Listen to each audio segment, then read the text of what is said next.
আলহামদুলিল্লাহ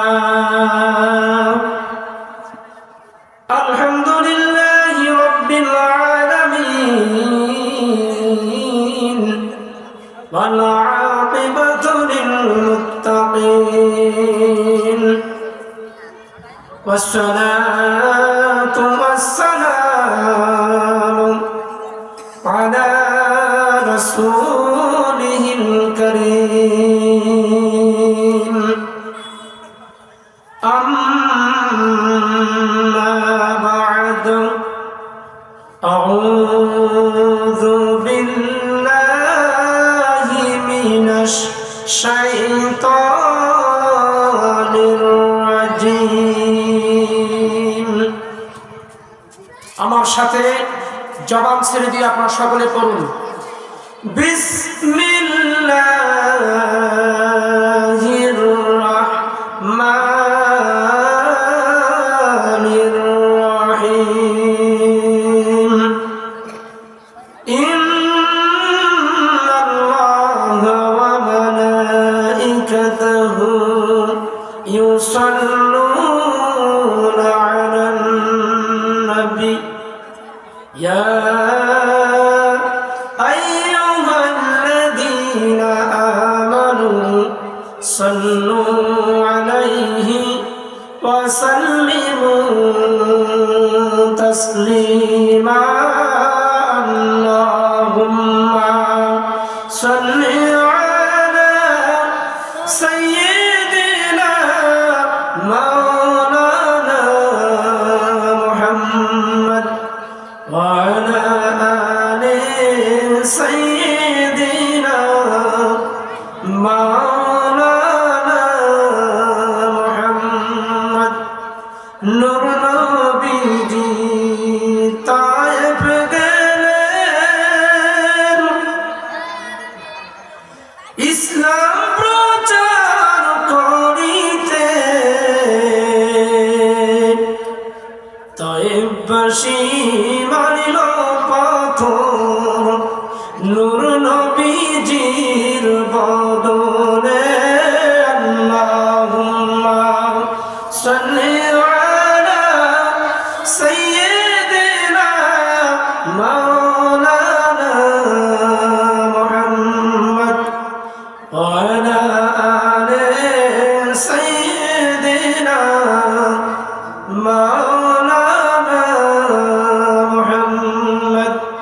بسم الله الرحمن الرحيم يسألونك عن الروح قل الروح من أمر ربي وما أوتيتم من العلم إلا قليلا فقد قال الله تعالى في كلامه المجيد وفي فرقانه الحميد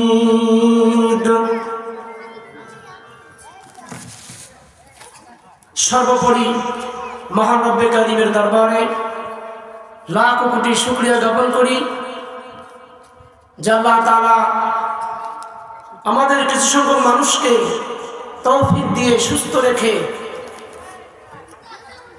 জান্নাতের বাগানে মাগরিব থেকে এ পর্যন্ত বিভিন্ন কোরআনের আয়াত, ইসলামী সঙ্গীত, নাতে রাসূল, বিভিন্ন কোরআন এবং হাদিসের আলোচনা শোনার বসার আসার তৌফিক দিলেন। এর জন্য আমরা মহান রব্বে কারিমের দরবারে শুকরিয়া জ্ঞাপন করি। জবান ছেড়ে দিয়ে সকলে বলি আলহামদুলিল্লাহ। আবারও বলি আলহামদুলিল্লাহ।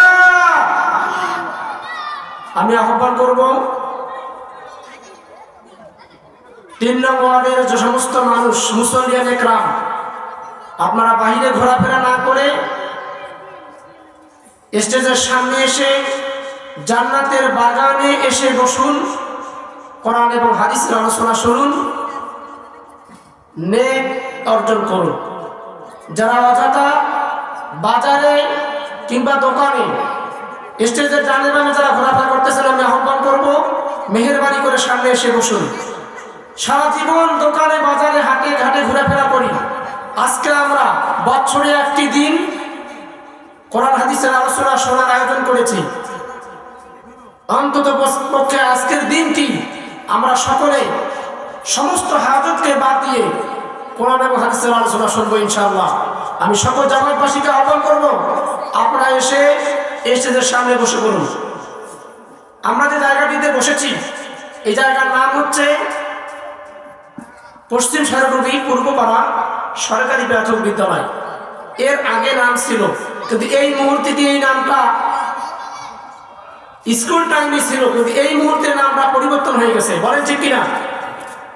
আমার সাথে কথা বলতে হবে, কথা না বললে বুঝতে পারবেন না, কথা শুনতে অসুবিধা হবে। এই মুহূর্তে এই জায়গাটির নাম হচ্ছে জান্নাতের বাগান। বলেন সুবহানাল্লাহ। কেন জান্নাতের বাগান? এটার নাম হচ্ছে পূর্বপাড়া সরকারি প্রাথমিক বিদ্যালয়, ঠিক কিনা? কিন্তু গতকাল থেকে এলাকার যুব সমাজ, জামাতবাসী কোরআন হাদিসের আলোচনা শোনানোর জন্য দীর্ঘ 15 দিন থেকে আজকে আপ্রাণ চেষ্টা করে এই পর্যন্ত নিয়ে এসেছে। এই পর্যন্ত আসার সঙ্গে সঙ্গে আল্লাহ তাআলা এই পূর্বপাড়া সরকারি প্রাথমিক বিদ্যালয়ের নাম রেখে এই জায়গাটির নাম দিয়েছেন জান্নাতের বাগান। বলেন সুবহানাল্লাহ। এই জায়গায় আমাদেরকে বসতে হবে। বলে কি করতে হবে? বসার লাভ কি জানতে হবে না? আমরা তো লাভ খুঁজি, আমরা কি লস খুঁজি? লাভ খুঁজি। এখানে বসা লাভ হচ্ছে রাসূলুল্লাহ সাল্লাল্লাহু আলাইহি ওয়াসাল্লাম বলেছেন, যখন তোমরা জান্নাতের বাগান সমূহ দিয়ে অতিক্রম করো তখন সেখান থেকে উপকার গ্রহণ করো। সাহাবীগণ বলেন, ইয়া রাসূলুল্লাহ, উপকারটা কি পাবো?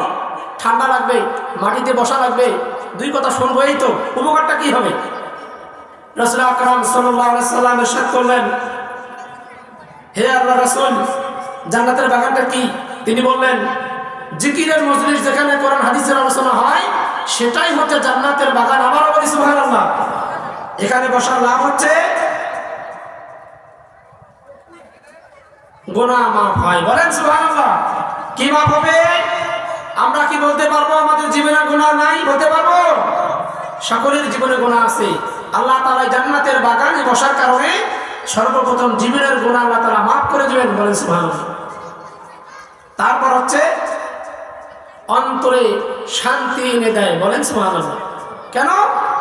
এই মুহূর্তে যারা প্যান্ডেলের ভিতরে আছেন অন্তরে শান্তি অনুভব হচ্ছে। বলেন ঠিক কিনা? চিল্লায় বলেন ঠিক কিনা? কিন্তু যারা প্যান্ডেলের বাহিরে আছে, বর্ষার সময় বৃষ্টি নামলে ছাতা মাথায় দিয়ে যদি কেউ হেঁটে যায় তার মাথাটা ভিজে না, মাথায় বৃষ্টি পড়ে না। কিন্তু কেউ যদি ছাতা সারা রাস্তা দিয়ে হেঁটে যায় তার মাথায় বৃষ্টি পড়ে কিনা? বলেন পড়ে কিনা? কিন্তু জান্নাতের বাগান, কোরআন তেলাওয়াতের জায়গা, জিকির আজকারের জায়গা, ওয়াজ মাহফিলের প্যান্ডেল, এর ভিতরে আল্লাহ তাআলা দুনিয়া থেকে পরিবর্তন করে দিয়ে ছাতা সারা রাস্তায় হাঁটলে বর্ষার দিন যেমন মাথা ভিজে যায়, জান্নাতের বাগানের ভিতরে বসলে এই পর্দা ভেদ করে এই প্যান্ডেলের ভিতরে যারা বসবে, কোরআন হাদিসের আলোচনা শুনবে, তাদের উপরে আল্লাহ তাআলা রহমত বর্ষণ করবেন। বলেন সুবহানাল্লাহ। কিন্তু যারা বাইরে থাকবে তারা এই সওয়াব থেকে বঞ্চিত হবে। বলেন ঠিক কিনা? এই জন্য আমি আহ্বান করব, যারা এখন বাইরে আছেন আজকের দিনটিতে অন্তত পক্ষে কোরআন হাদিসের আলোচনা শোনার জন্য স্টেজের সামনে এসে বসে পড়ুন। আমরা একটু জিকির করি, লা ইলাহা ইল্লাল্লাহ, জোরে লা ইলাহা ইল্লাল্লাহ, হাসবি রব্বি জাল্লাল্লাহ, মা ফি কলবি গায়রুল্লাহ, নূর মুহাম্মদ সাল্লাল্লাহু লা ইলাহা ইল্লাল্লাহ, জোরে বলেন লা ইলাহা ইল্লাল্লাহ, লা ইলাহা ইল্লাল্লাহ, লা ইলাহা ইল্লাল্লাহ, মুহাম্মাদুর রাসূলুল্লাহ সাল্লাল্লাহু আলাইহি ওয়াসাল্লাম। পশ্চিম সারগুড়ি 3 নং ওয়ার্ড গিরিয়াপাড়া জামে মসজিদ ও যুব সমাজের উদ্যোগে দ্বিতীয়তম তাফসীরুল কোরআন মাহফিল। আজকের মাহফিলের সম্মানিত সভাপতি যিনি আজকের মাহফিলের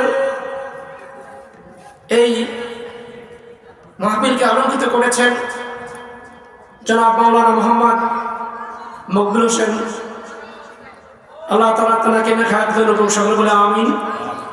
তার সাথে বিশেষ অতিথি, প্রধান অতিথি এবং আমার সামনে উপবিষ্ট যুবক ভাইরা, বাবারা, মা বোনেরা, সকলের প্রতি আল্লাহ তাআলা রহমত বর্ষণ করুন, সকলে বলে আমিন। আমি আপনাদের সামনে পবিত্র কালামে পাক থেকে একটি আয়াতে কারিমা তেলাওয়াত করেছি। সংক্ষিপ্ত আকারে আমি একটু বিশ্লেষণ করে শেষ করার চেষ্টা করব। আমা তাওফীকি ইল্লা বিল্লাহ। আল্লাহ রাব্বুল আলামিন একটি আয়াতের মধ্যে বলতেছেন যে বিসমিল্লাহির রহমানির রহিম, ইয়াসআলুনাকা আনির রূহ। আমার কথা বুঝলে আমার কথার সাথে জবাব দিবেন, না বুঝলে বলবেন হুজুর বুঝি নাই। আল্লাহ তাআলা বলেছেন ইয়াসআলুনাকা আনির রূহ কুলির রূহু মিন আমরি রাব্বি ওয়া মা উতীতুম মিনাল ইলমি ইল্লা কলিলা। আল্লাহ তাআলা বলতেছেন, হে হাবিব, হে বন্ধু, তোমাকে জিজ্ঞাসা করা হবে রূহটা কি জিনিস। আমাদের সকলের অন্তরে রূহ আছে কিনা? বলেন আছে কিনা? যে বলতেছে না তার ভিতরে মনে হয় রূহ নাই। সবার ভিতরে রূহ আছে। রূহটা যখন অন্তর থেকে চলে যাবে, বডি থেকে চলে যাবে, এই দেহের নাম হয়ে যাবে লাশ। বলেন ঠিক কিনা? আর যতক্ষণ রূহটাই অন্তরে থাকবে, এই বডিতে থাকবে, সে হচ্ছে মানুষ। একটা মানুষ মারা যাওয়ার সাথে সাথে বলে লাশটাকে বাহিরে বের করো, বলেন কিনা? বলে কি মোজাম্মেলকে বের করো, বলেন বাবুকে বের করো, বলে না, আমার বলে না, লাশটাকে বের করো। এই জন্য আল্লাহ তাআলা বলতেছেন ইয়াসআলুনাকা আনির রূহ কুলির রূহু মিন আমরি রাব্বি ওয়া মা উতীতুম মিনাল ইলমি ইল্লা কলিলা। তোমাকে জিজ্ঞাসা করা হবে রূহ কি জিনিস, রূহটা কেমন জিনিস। আল্লাহর নবী সাহাবায়ে মাইদেরকে বলে দিলেন, তোমরা কি জানো রূহ কি জিনিস? তারা বললেন, ইয়া রাসূলুল্লাহ, ইয়া হাবিবাল্লাহ, রূহ কি জিনিস আমরা জানি না। আল্লাহ তাআলা এবং আল্লাহর রাসূল ভালো জানেন। বলেন ঠিক কিনা? রাসূল এবং আল্লাহ তাআলা ভালো জানেন কিনা? একদিন মুসা আলাইহিস সালাতু ওয়াস সালাম, একটু আগে ভাই বলছিলেন মুসা নবীর কথা, বলছিলেন কিনা? নাম শোনেন নাই? মুসা নবী আমার মতো একটা স্টেজে বক্তৃতা দিচ্ছেন। ভাইয়েরা আমার, একজন লোক দাঁড়িয়ে বলল, হে মুসা, রূহটা কি জিনিস? মুসা আলাইহিস সালাম থমকে গেলেন। আবার একজন প্রশ্ন করলো, হে মুসা নবী, সবচেয়ে জ্ঞানী ব্যক্তি কে? কয়টা প্রশ্ন হলো? বলেন কয়টা প্রশ্ন হলো? দুইটা প্রশ্ন হলো। মুসা আলাইহিস সালাম হুট করে বলে ফেললেন, সবচেয়ে জ্ঞানী ব্যক্তি আমি। কেন? তিনি একজন পয়গম্বর, জ্ঞানী হবে কিনা? হবে কিনা? আল্লাহ তাআলা বললেন, এই আয়াতের কথা জানিয়ে দিলেন, ওয়া মা উতীতুম মিনাল ইলমি ইল্লা কলিলা। এই ইলম, জ্ঞান আমি সবাইকে সমানভাবে দেই নাই, সবাইকে সমানভাবে বন্টন করি নাই। হে মুসা, তোমার থেকেও একজন জ্ঞানী ব্যক্তি আছেন এই পৃথিবীর মধ্যে। মুসা আলাইহিস সালামের মাথায় চিন্তা ধরে গেল, আমি এই জামানার পয়গম্বর, আমি একজন নবী, আমার থেকেও জ্ঞানী ব্যক্তি এই পৃথিবীতে আছে, সেজন্য আমার থেকে কত ভাগ্যবান। বলেন ঠিক কিনা? আল্লাহর কাছে বলল, আল্লাহ, আমার খুব শখ, আমার খুব আশা ওই ব্যক্তিকে দেখার জন্য যে আমার থেকেও জ্ঞানী ব্যক্তি। বলেন সুবহানাল্লাহ। ওইদিকে যাব না এই মুহূর্তে। আমি যে আয়াতে কারিমা তেলাওয়াত করেছি রূহ সম্পর্কে, ইয়াসআলুনাকা আনির রূহ, এই রূহ আল্লাহ তাআলা সমস্ত মানুষের রূহকে এক সময় সৃষ্টি করেছেন। এক সময় এট এ টাইমে আমার পরদাদা ছিল, দাদা ছিল, বাবা ছিল, আজকে আমি, তারপর আমার সন্তান, আমার নাতিপুতি, যারা পরবর্তীতে আসবে, যারা এসেছিল, যারা এখনো আছে, সকলের রূহ এক সময় এট এ টাইমে আল্লাহ তাআলা সৃষ্টি করে এক জায়গায় রেখে দিলেন। বলতে পারেন সেই জায়গাটার নাম কি? বলতে পারবেন? সেই জায়গাটার নাম হচ্ছে আলমে আরওয়াহ। বলেন সুবহানাল্লাহ। অনেক মানুষকে এখানে আমি নতুন দেখতেছি, অনেকে আমাকে আজকে প্রথম দেখতেছেন, অনেকে দেখেছেন। তো যারা আমাকে নতুন দেখতেছেন, আপনাদের সাথে আমার আরো একবার দেখা হয়েছিল। বলতে পারেন কিভাবে? রূহের জগতে, আলমে আরওয়াহ, আল্লাহ তাআলা যেখানে আমাদের সমস্ত মানুষকে সৃষ্টি করে রূহটাকে বানায়ে এক জায়গায় রেখে দিয়েছিলেন, সেই জায়গাটার নাম হচ্ছে আলমে আরওয়াহ, রূহের জগৎ। বলেন সুবহানাল্লাহ। রূহের জগৎ থেকে আমাদের কোথায় পাঠানো হয়েছে? আলমে নাসুতি। আমরা যেখানে বসে আছি, যেখানে বাস করি, এই পৃথিবীর নাম হচ্ছে আলমে নাসুতি। বলেন কি না? এটা তো আরবি শব্দ। আপনারা যদি জবাব দেন, এটা আল্লাহ তাআলার কাছে সাক্ষী হয়ে থাকবে যে ওয়াজ মাহফিলে বসে আমার বান্দা বক্তার সাথে আমার বান্দা আমার কথা বলেছে, রূহের কথা বলেছে। হতে পারে এটাও কাল কিয়ামতের ময়দানে নাজাতের ওসিলা হতে পারে। বলেন ঠিক কিনা? আল্লাহ তাআলা কবুল করুক। সকলে বলে আমিন। চিল্লায়ে বলেন আমিন। আলমে আরওয়াহ আমাদেরকে রূহগুলোকে একখানে রাখা হয়েছিল। আপনি ছিলেন, আমি ছিলাম, আমার দাদা ছিল, পরদাদা ছিল, আমার সন্তান ছিল, নাতিপুতি ছিল। আজ থেকে 50 বছর পর যারা আসবে সেও ওখানে ছিল। সেই জায়গাটার নাম হচ্ছে আলমে আরওয়াহ। আলমে আরওয়াহ থেকে মানুষকে পাঠানো হয় আলমে নাসুতিতে। এই নাসুতি হচ্ছে পৃথিবী। পৃথিবীর নাম কি? আলমে নাসুতি। এখান থেকে আমাদেরকে ট্রান্সফার করে, পরিবর্তন করে দেওয়া হবে আলমে বারজাখ, যেটার নাম হচ্ছে কবর জগৎ। বলেন ঠিক কিনা? আমরা এখান থেকে কবর ছাড়া অন্য কোথাও যাব? বলেন যাবো কোথাও? আমাদের এই জীবন থেকে শেষ বাড়ি হচ্ছে কবর, তারপর হচ্ছে ভালো হলে জান্নাত, খারাপ হলে জাহান্নাম। বলেন ঠিক কিনা? আল্লাহ তাআলা বলে দিলেন রূহটা আমার একটা হুকুম। ইয়াসআলুনাকা আনির রূহ, এই রূহটা হচ্ছে আমার পক্ষ থেকে একটি হুকুম মাত্র। আমি যদি বলি কুন ফায়াকুন, বলার সঙ্গে সঙ্গে হয়ে যায়। তদ্রূপ আমার হুকুম হচ্ছে একটা আনির রূহ, যা আমি হুকুম করেছি বান্দা 40 দিন, 43 দিন যখন 3 মাস চলে যায়, আল্লাহ তাআলার কাছে একজন ফেরেশতা বলে, রব্বুল আলামিন, এই মায়ের গর্ভে যে সন্তানটি এসেছে, এই মায়ের গর্ভের সন্তানটি ছেলে হবে না মেয়ে হবে, তার নাম বিষয়টি আমাকে জানায় দেন এবং তার রূহটা দিয়ে দেই। তখন আল্লাহ তাআলা জানায় দেয় যে আমার ফেরেশতা, এই সন্তানটার রূহটা ছেলে হবে অথবা মেয়ে হবে। তখন ওই মায়ের গর্ভে এই রূহটা দিয়ে দেওয়া হয়, ছেলে অথবা মেয়ে পার্থক্য করে দেওয়া হয়। বলেন সুবহানাল্লাহ। আর এই রূহটা চলে গেলে আমরা হয়ে যাই লাশ। কি হয়ে যায়? এই পৃথিবীতে মানুষ বেঁচে থাকার সময় নানা কাজকর্ম করে। কেউ বা অন্যায় করে, কেউ বা নেকের কাজ করে, কেউ নামাজ পড়ে, কেউ গাঞ্জা খায়, কেউ মদ খায়, কেউ বাবা মার সাথে খারাপ আচরণ করে, আবার কেউ বেনামাজি হয়ে পৃথিবী থেকে মৃত্যুবরণ করে। বলেন ঠিক কিনা? নামাজি ব্যক্তি যখন মারা যাবার সময় হয়, জান্নাতুল ফিরদাউস থেকে একদল ফেরেশতা জান্নাত থেকে জান্নাতি পোশাক, জান্নাতি আতর, জান্নাতি সুগন্ধি নিয়ে বান্দার মুমূর্ষ অবস্থায় চলে আসে। জান্নাতি ফেরেশতারা অপেক্ষা করে মালাকুল মউত আজরাইল আসা পর্যন্ত। মালাকুল মউত আজরাইল যখন চলে আসে, ফেরেশতাদেরকে বলে দেয়, ভাই ফেরেশতা একটু অপেক্ষা করো, আর একটু অপেক্ষা করো, কিছুক্ষণের মধ্যে তোমাদের মেহমানকে তোমাদের হাতে দেওয়া হবে, রূহটাকে হাতে দেওয়া হবে, তারা তোমাকে এখান থেকে জান্নাতের দিকে নিয়ে যাবে। বলেন সুবহানাল্লাহ।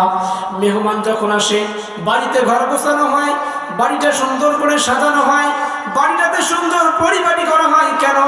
একটা দামি মেহমান আসতেছে। আর যখন একটা জান্নাতি রূহ, নামাজি, আল্লাহওয়ালা, নেককার মুমিন মুত্তাকি পৃথিবী থেকে পরকালে যাওয়ার জন্য সময় চলে আসে, মৃত্যুবরণের সময় চলে আসে, জান্নাতি ফেরেশতা জান্নাতের সমস্ত আঙ্গামগুলি এই মুমিন বান্দার জন্য প্রস্তুত করা হয়। বলেন সুবহানাল্লাহ। তাহলে আমাদেরকে মুমিন হতে হবে কিনা? নামাজি হতে হবে কিনা?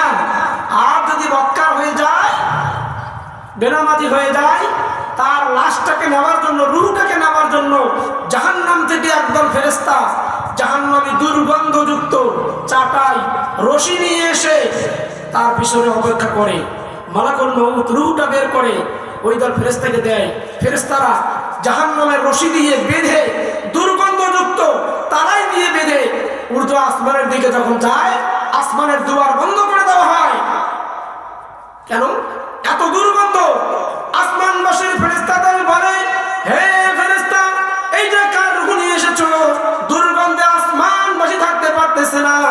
রুহুটা কার? বলে অমুক এলাকার অমুক গ্রামের অমুকের ছেলে অমুক।